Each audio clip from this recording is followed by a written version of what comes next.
On December 14th, 2024, just a few weeks after the release of Dream League Soccer 2024, I started from the beginning with a brand new account. I did this to see exactly how fast I could max a team of 11 players as an experiment, not only for my own curiosity, but also an attempt to learn as much as I could about progression and the best ways to max your team in Dream League Soccer 2024. Looking back on those 7 videos and the feedback I received as the series was going on, I felt that the small set of 7 videos didn't truly map out my journey to maxing my team, and most of my progress actually happened when the cameras were off. Which is why I wanted to make this video as a way to sort of make up for my mistakes while I was recording, or rather while I wasn't recording. So in this video, I'm going to be walking through what it was like for me to start a brand new account in Dream League Soccer 2024 as I summarize each video and explain the exact steps I used to max my entire team. If you are relatively new to the game or just have a hard time progressing, I hope this video will be helpful to offer you a guide to progressing,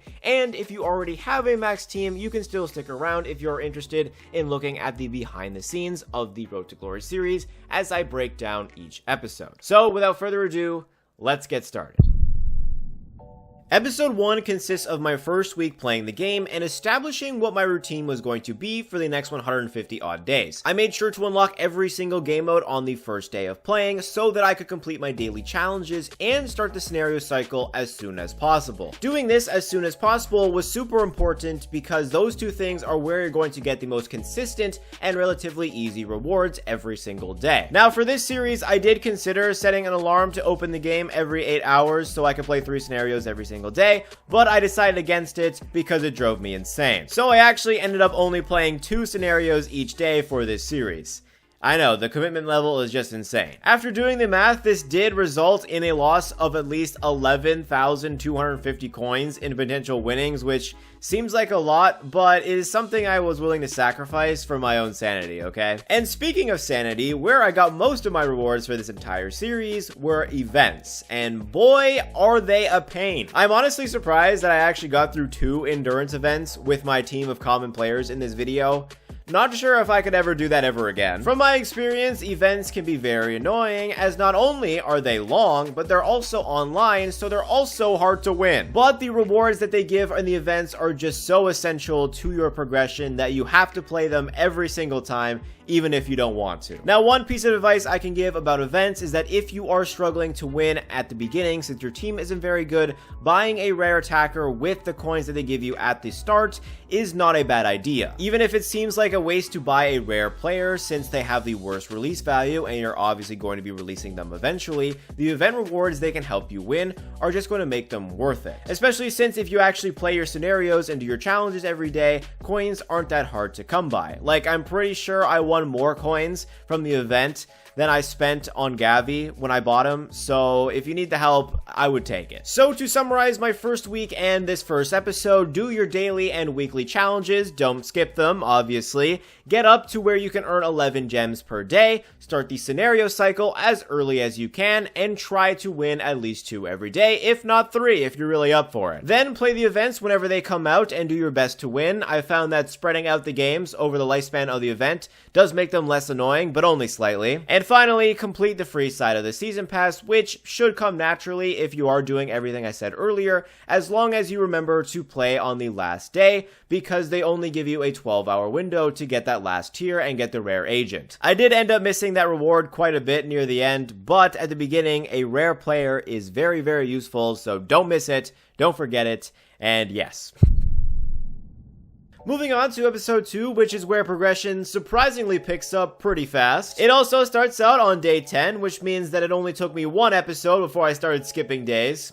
Crazy, right? So unpredictable. Anyway, I think it was pretty easy to guess what I did on days 8 and 9. I was doing my daily challenges, scenarios, and playing through the endurance event. I think the fact that you start out in Division 20 did help me win this endurance event rather quickly. I was able to do it within 20 games, which does seem like a lot, but as I went on, 30 games started becoming the normal, and yeah, I started to not like it. So for anyone who right now are at the beginning stages of progression and are near the bottom of online divisions, yeah, this is your time to play endurance events. as well as win streak events, I guess, too. Because before you know it, you're going to be only facing legendary and max teams, and you're going to want to throw your phone in an active volcano. Anyway, I'm getting sidetracked, but I do want to mention before we stop talking about events is that you should double your coins whenever you win a medal. Like, this goes without saying, and you should probably do it whenever you get a reward that's over like 50 coins. And also make sure you check your career mode objectives for every single career mode season, because most of them you can complete naturally, but those 15 assists with 1 players can get you sometimes, so just make sure you do that. By day 10, I've won 2 events, finished my first season pass, almost made it through the amateur division, have 3 legendary players, 3 rare players,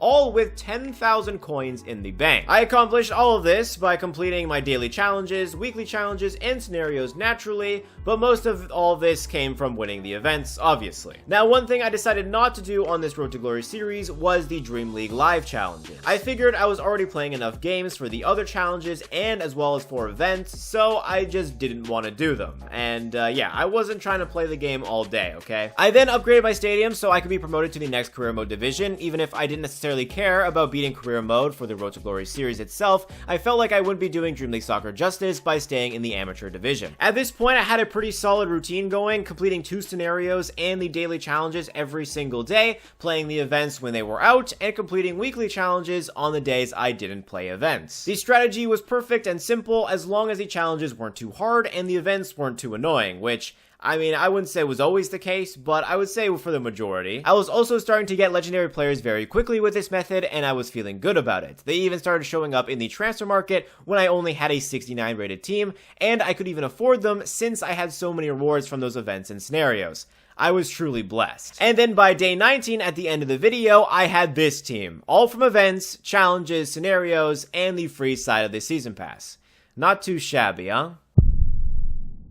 Episode 3 is where progress starts to slow down a bit, and I do a bunch of the same things over and over again. Mind you, I'm only on day 20 at this point. I was at the point where I was getting a legendary player every single time I played a game, and they switched the transfer market with a bunch of coins to spend from all those scenarios and events I was playing, which meant it was only a matter of time before I got a fully legendary team and the high-rated players I wanted. I was essentially just playing a waiting game with the transfer market. But one thing I was nervous about, which I haven't done yet in this series, was play a cup event, since I had to be perfect and win 4 in a row in order to get the maximum rewards. Now, of course, I would go on to lose quite a few of them once I got into higher divisions online, but you know what? Let's just not ruin past me's spirit, okay? Anyway, at least in this episode, I was able to win the cup events and get a bunch of rewards, bought a bunch of players, and got a fully legendary team in just under a month of play. The game is truly generous with coins if you do the challenges, events, and scenarios,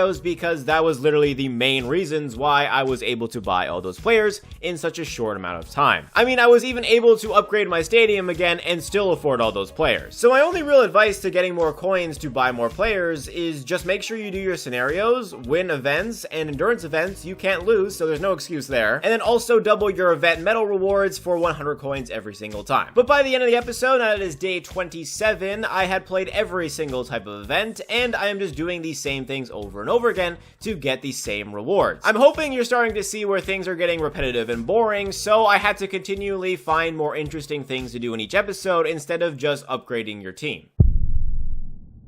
Episode 4 is essentially what I do regularly for every single Road to Glory series video up to this point, with the exception that this time I am playing through the game looking for 4 specific 86 overall players to add to my team, which means that I skipped a bunch of days while I played the long endurance events as well as the long complete 40 career mode matches weekly challenge. This challenge is a pain, and I suggest you reroll it whenever you see it. Now, of course, I did promote quite a bit in career mode by completing this challenge, as well as upgrade my stadium off screen, but it's just too much, man, okay? It's too long. Anyway, by this point, you've probably noticed that I've released my entire starting team and I've gotten many coaches that I haven't used yet. Using these coaches as soon as I got them would make my team better and thus make it easier for me to win games online and events and everything. However, this was one of these sacrifices I had to make, and a sacrifice I suggest you make when maxing your team as well. This is because coaching is random in Dream League Soccer, so if I use the coaches when I still had common players on my team, and those coaches coaches went on a common player, then I would have wasted that coach since I would eventually release the common player anyway. So my strategy was to save all my coaches until I had a team that I was happy with and I wouldn't release any of the players. And this strategy also goes for spending gems on coaches as well, because as you can see, I haven't spent a single gem since the beginning of this series. These gems would be spent in the next video when I wanted to start coaching my players. So episode 5 starts 1 week after the end of episode 4. I think you can tell I was getting tired of recording the same things over and over again, claiming my rewards and playing an event game. Like, that's literally it. That's what I was doing for the last week. Now, I will admit that my interest in the game was decreasing by this point since the buying players phase was now officially over, and each event reward would take so long and it wouldn't even be an upgrade to my team. And my decreased interest was truly beginning to show as I missed the rare agent at the end of the 4th season, and I forgot to do my daily challenges one day. Of course, I was super disappointed in myself at the time, but it would get worse later. Don't worry. But okay, I'm getting off topic. Remember when I said I was going to spend my gems in this episode? Well, here's how I was going to spend them. So when it comes to upgrading your training facility to spend the least amount of gems to upgrade all your players, it really just becomes an optimization problem. All you have to do is graph how many gems you are going to spend for each level of training facility on the same graph, and from there you can compare which is the cheapest. And to simplify the graph, you can assume that you're only going to be buying legendary coaches because those are the most valuable coach for your gems anyway. So once you plot these 6 lines on the same set of axes, there are a clear 4 intervals that you have to take note of. If you are planning on buying 6 or less legendary coaches for your team, then it's best to not upgrade your training facility. If you're going to be buying 7 to 13 coaches inclusive, then it is best to upgrade to level 1. Then if you are buying between 14 and 20 legendary coaches, then you can upgrade to level 2. And then if you're going to be buying 20 or more coaches, then it's best to max out your training center. So now that we've covered the whole optimization problem, the only decision you have to make when upgrading your players is how many legendary coaches you think you are going to buy. But as for this Road to Glory series, I want to max 11 players as fast as possible, so it's not likely that I'm going to be buying more than 20 legendary coaches. And from my rough estimates for how many gems and coins I get per day before I'm going to get the max 11 players, I estimated that I will fall under the interval of between 14 and 20 coaches. So I think it is going to be best for me and this series to upgrade to level 2. So yeah, it's that simple. My final tally of legendary coaches did end up being 19, so I was right in my estimate, which does provide some valuable information for many of you. So if you've been following along and saving your coaches for the team you want to max, it is actually better in the long run to upgrade your training facility to its max level before buying any coaches with gems. In this series specifically, I was very close to using over 20 legendary coaches, and I only maxed 11 players. I'm pretty sure most of you are going to want to be maxing more players, so you'll probably be using more than 20 legendary coaches. This is unfortunately the other sacrifice you have to make, just like saving your coaches in the beginning, because many of your gems aren't going to be going to coaches right away.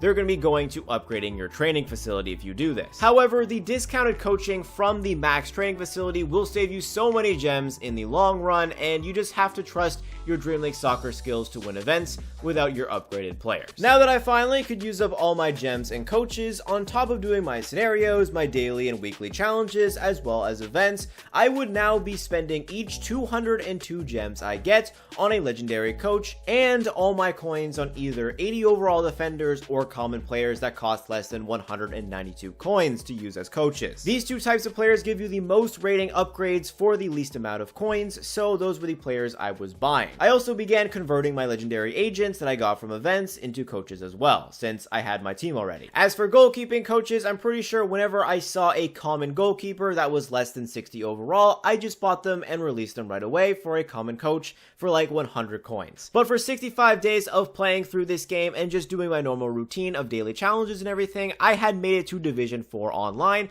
and Game 15 of the Elite Division. Like, I think it's kind of crazy how much you progress in these modes by just doing challenges.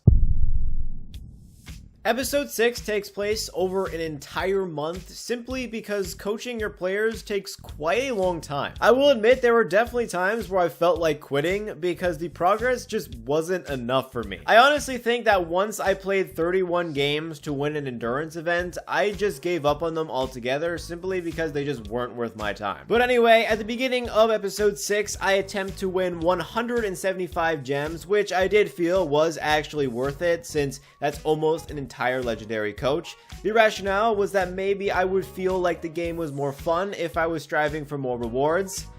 But boy, was I wrong. I think I played 10 games on the first day and won like 2, and I was like, yeah, I'm done. I'm not doing this anymore. Like, I needed to win 150 online matches. Like, I don't know what I was thinking. But before I attempted the stupidest decision ever, I did max Allison on day 70, which does go to show you how quickly you can max players if you could just choose which coaches go where. Since I only had one goalkeeper, all the goalkeeping coaches went on Allison, and he gets maxed first. Like, by a long shot. Anyway, since this video shows 30 days of footage and I skip like 5 days each time, there is some behind the scenes information I can offer, although there really isn't much because at this point, I just wanted to play the game for the least amount of time as possible. This meant that I didn't really try to beat the limited time scenarios, I would lose cup events, and just not attempt endurance events altogether. I also re-rolled the bigger quests for smaller ones that gave less rewards, and I forgot to play the last 12 hours of the season to get the rare agent at the end of the season pass on multiple occasions. So essentially, for 5 days straight, I would just barely complete my daily challenges, play 2 scenarios, sometimes only 1 depending on how I was feeling, and then attempt whatever event was there. I think you get the reason why I didn't want to record every day. It was kind of boring. But the good news is that all that challenge beating did lead me to beating the International Cup and career mode as a whole as a part of my challenges,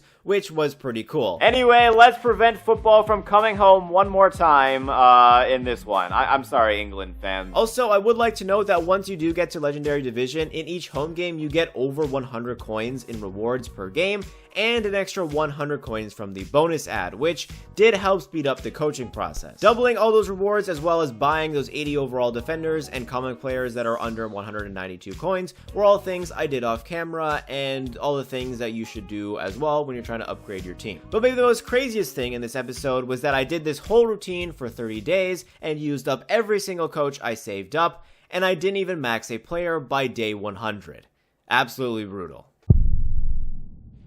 Moving on to the final episode, which is the episode where I recorded the least, and quite frankly, just wanted to finish a series as I was getting tired of playing the game. I mean, I think it shows when I waited an entire month since filming episode 6 to even start filming episode 7. But in that month, as I explained in the video, I still completed all my daily and weekly challenges, as well as career mode challenges, while winning gems from both Dream League Live divisions and beating career mode over and over again. By the end of the series, I had beaten career mode 5 times, which was kinda nuts. But as for events, since my team wasn't maxed yet and I was floating between divisions 1, 2, and 3, I was having a really hard time winning like anything. All of this I hid from you guys by just not recording until I had a bunch of coaches to claim 33 days after episode 6. In hindsight, I think I could have made this a pretty good story point for the series, but then I think back at the days after day 100 and I just wasn't in the mood to do it. And yeah, that's why this is the finale that came out. Now, I do admit that the final Road to Glory series video is kind of rushed, and I justified it to myself a lot based on the fact that this retrospective video would eventually come out and sort of be the real finale of the series. Although, as I am writing the script for this video, I also feel like this is also rushed and poorly put together, and I'm forgetting things and I'm gonna be paranoid about it, but you know what? We're just releasing it. I'm probably not gonna get the picture perfect ending I wanted for this series, but hey, you know, Dream League Soccer is not a picture perfect game, so no one's perfect, okay? But all I can say is that after 154 days of playing on this account, I finally got my team of 11 maxed legendary players. So this will be the official end of the Road to Glory series. I will admit this as a present to the people who stayed to the end of the video by saying that I actually have not touched the account since day 161 in the finale. I guess going through that progression system for that long just made me want to stop playing, and yeah, I just stopped. Of course, me saying this doesn't mean that this game is bad. I've just been playing it for so long, and yeah, keeping up with 2 accounts is just too much for me. Even though I did slow down my progression towards the end of the series, and I couldn't give you the absolute best time to max an entire team from scratch, I am still happy with this series, and I'm glad I stuck with it until the end. This was a series that I promised for a very long time, but I was also unsure how I was going to style it, and you know what? I'm glad it came out well, and this was a solid finished product. I love experimenting with different types of videos than normal, especially like this one, this retrospective video, and I'm always happy if I actually create something that exceeds my expectations. But for now, no more Road to Glory series videos, okay, until I feel like I can actually do a better series. And you know what, looking at how this turned out, especially with this video, it might be a while, okay? And if I ever do go back and play on the Road to Glory series account again, I will upgrade my accommodation facility and maybe buy some more upgraded players like Kane and just like overall good players like Ronaldo for future Road to Glory series videos. But no promises on that because, like I said, I don't really play on that account anymore. But for now, that was the Dream League Soccer 2024 Road to Glory series retrospective episode, and I'll see you guys in the next one. Thanks for watching.